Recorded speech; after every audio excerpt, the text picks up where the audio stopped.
the Fairies was shaking because he didn't really like small children or large children either.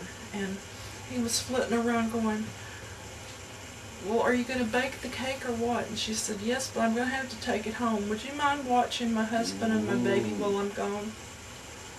And he said, well, yeah, okay. And about that time, she stomped on the cat's tail, and the cat jumped up and went, "Rah!" and jumped right in the middle of the dog. The dog jumped up, and they were scrapping and fighting, and the baby was crying and carrying on, and he covered his ears, and he said, take your husband and your lousy baby and your dog and your cat and get out of here. And she said, well, I've got to leave anyway because I've got to bake my cake, and your oven is way too little for me to put this in. And she said, I tell you what, King, you've been so good to me, making me the cook for all the fairies. She said, I'll take this home and bake it, and I'll leave it on the stump right outside my house, and you can have it as soon as it's done.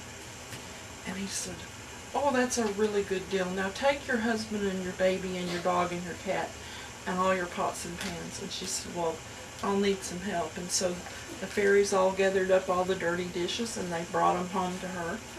And she went marching along, put her cake into the oven. That cake smells so wonderful.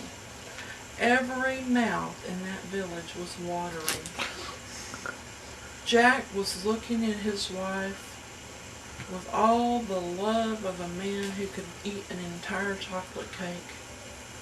And he said, oh, I can't wait till it gets out of the oven. And she said, oh, this is not for you. This is for the king and the fairies. He said, we've escaped from him. She said, escape nothing. She made an icing that was so good. There's fudge no finer anywhere in the world than the icing that she put on that cake. Every single child in the village was lined up, and she said, now run away home and get ready for church tomorrow, and I'll make you a cake come Monday morning. And they were so thrilled about it, they all ran home. And the smell of that cake, oh, it was wonderful. She put it on her best cake plate, the one her mother had china painted, and she took it out and she put it on the stump.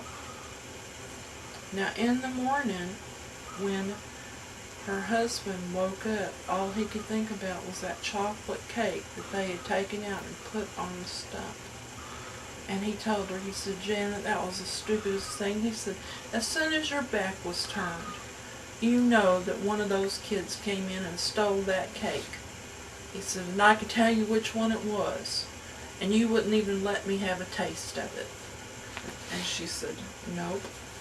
She said, I know that the king and the fairies came back and got that cake before that kid ever thought about coming back to steal the cake.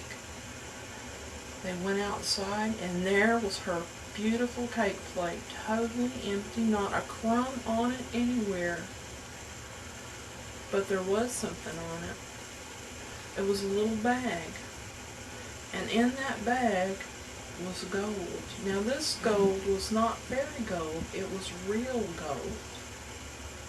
It was real as her cake, and she shook the gold into her hand, and she said, now this is well worth you doing without a bite of cake. And he said, oh yes ma'am.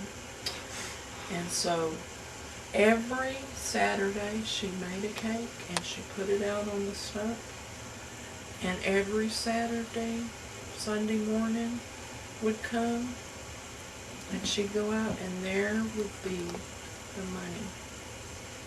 Real golden coins. Those fairies had had for no telling how long. But